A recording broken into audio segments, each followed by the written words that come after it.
Well, this taonga that I have brought today, it's a green stone, it's whetū marama. So this is a tohu, it's a symbol of my whakapono, my faith.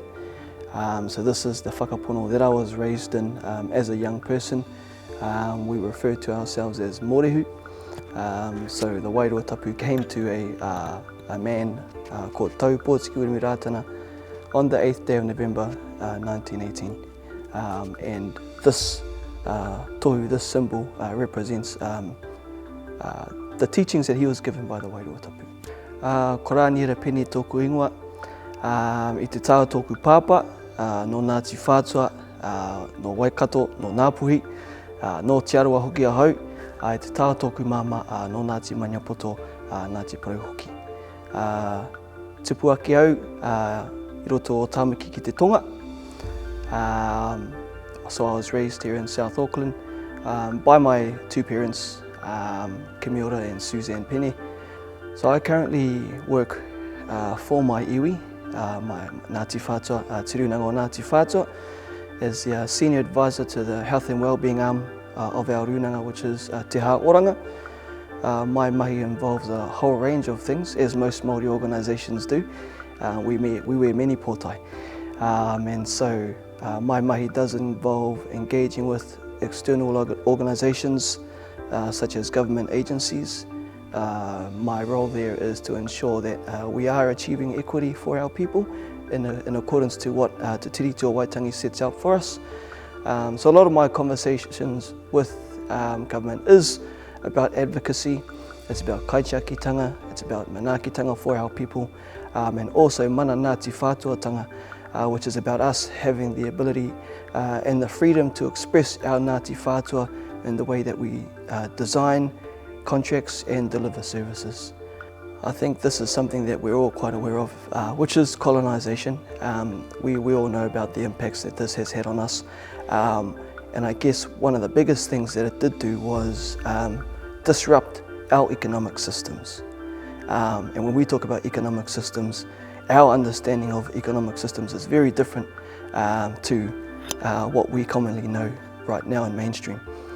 So for us, economic systems was about shared resources, both the whenua working collaboratively with our people, and so our people, we do believe that working in communities and whānau settings is the way to achieve social wellbeing and economic wellbeing. So we've come into a reality right now, and you do see this in communities such as this in Manurewa, where we experience high levels of crime, addictions, a lot of different forms of disadvantage, and a lot of these forms of disadvantage are products of poverty, and poverty is a product of colonisation. As I was saying earlier, the mahi that we were involved in was really about helping rangatai get very clear on what they hope to see in their future. I actually didn't realise until I got into that role how privileged I was in my upbringing, and so I had to acknowledge my privilege really early, that I was raised with a mother and a father, and I've had my same mother and my same father all my life, and they've never separated, and they've always kept our family together. I didn't realise that that was a privilege until I started to work with these rangatai who come from broken homes, who experience things that they should never have experienced, and so I had to learn how to understand that really fast, and it's really about understanding, yep, we acknowledge, we mihi to those things that have happened in the past, but we also start to call on other things that we want to see in our future. And so working with our rangatai was about identifying the strengths, identifying the things that are important to them, and really getting clear on what that end goal looks like. One of the first rangatai that I worked with, at the time I think she was 14 going on 15, Baba on the way, the supports that were available to her were very few, and so we looked at the things, what are you good at? What are you passionate about? And what's important to you? What was important to her was this baby that was on the way. What she was passionate about was manaakitanga, being able to do hospitable things for people, and what she was also good at was baking, and in particular sweets.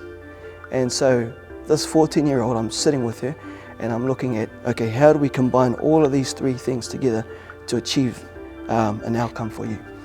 Long story short, a 14-year-old baby on the way set up her own business, and she started to get to a point where she was generating an income on the same level of an adult.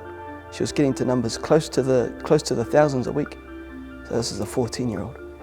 And so when I think about that, when rangatahi, given the right opportunities, given support from the right people, the right outcomes can happen. I guess we believe koihoa te arepa me te omeka, and that's one of the things that are represented here on this taonga here. Everything starts with God and everything should finish with Him. And so in any journey, any kaupapa, we do start with an acknowledgement to our Heavenly Father, our kaihanga, to ensure that He's present with us on the journey. And as we come to the end of the journey, we say thank you. We say thank you for the lessons of the journey. We say thank you for the blessings. Reason why is because next time we call out to Him, He'll remember us because we said thank you. When I think about my identity, I think about two things. We've talked about whakapono a lot. That's definitely one. Whakapapa is the other one. So my whakapono grounds me up there, my whakapapa grounds me down here. So I'm binded to the heavens and I'm binded to the earth. When I speak about whakapapa, I think about my connections to Ngāti Maniapoto. I think about all of those things that make our people who they are. And so in many ways, and which is probably why the whole kaupapa around how I found myself in the Suicide Prevention Office in the Ministry of Health, not having any degree, masters or doctorate relevant to that space, but my kaihanga qualified me for that particular tūranga. And I think it was about the identity. What I found, and I'm open to talking about it now, when I've experienced my own challenges with depression, what I realized it was about the enemy.